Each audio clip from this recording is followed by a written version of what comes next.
but it's not just a regular Chevelle. It's a very rare heavy Chevy. All right, I'm here again with Flat Broke Garage in my friend Steve's yard, and I completely forgot this one was here. It's a 1971 Chevrolet Chevelle, but it's not just a regular Chevelle. It's a very rare heavy Chevy. They made that to compete with the Road Runner and the GTO Judge. It was like a sticker package to compete with them. But I'm gonna see if I can. Okay, that door's in the ground. I can't get through there. I'll walk over there in a minute. Oh, you got it. Thank you, sir. And of course, there's Bill from Flat Broke Garage. I actually said it correctly this time. You did. Wow, yeah, it's trashed on the inside. But I think this might be the. Can you see the name on the other side, the heavy Chevy? No, you can see the heavy Chevy. You can see it on this side too, barely. Yeah. Oh, that's what you see. Oh, there's a Ford in front of it. All right, I'm not going to kill myself and go further. You can see the heavy Chevy right there on that fender. Oh, there's a big block head in it. Yeah, there's some in there. Yeah. Big block parts. Yeah, big block parts. Boy, the frame is just tweaked. Yeah. The frame is just smashed. Looks like it was in an accident. All right, I'll turn this off and go walk around real quick to the other. All right, walking up the other side of the heavy Chevy. And it's pretty bad.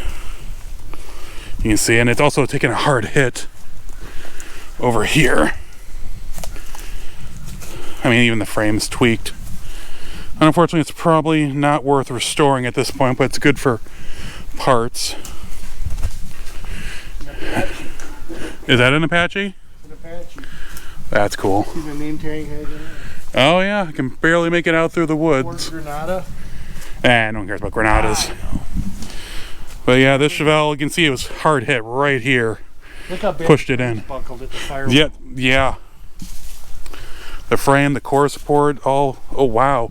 Yeah. Look at that kink at the fire. Yeah, that's crazy. Yeah, they hit something pretty darn hard.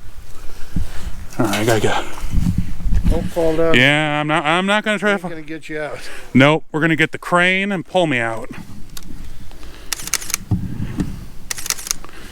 See, the other side of the heavy Chevy, you can at least see the name clearly. See, this thing's. Oh, there we go. The fender to hang on the wall. Yeah, same this, both of them. Yeah. Well, yeah, here's a rare Chevrolet sitting in a junkyard. Oh, there's the intake even right there. Is it? Oh yeah, the intake. Yeah, there's the intake. It's like an old TV in there or something. Cool. Family of fire ants. Oh geez, yeah. Let's get out of here. It was really sad to see such a unique Chevrolet sitting in the junkyard, especially in the condition it had been. Obviously something happened and it was in the accident, and it was there for a reason, but still it was sad that such a unique car was, basically beyond help. And in all my travels, I've uncovered only one other, barn find, junkyard find, heavy Chevy, and very few actual running driving cars.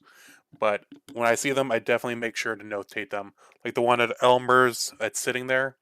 That one's pretty cool. Hey everyone, I hope you enjoyed that video of the heavy Chevy from the junkyard in Southeast Tennessee.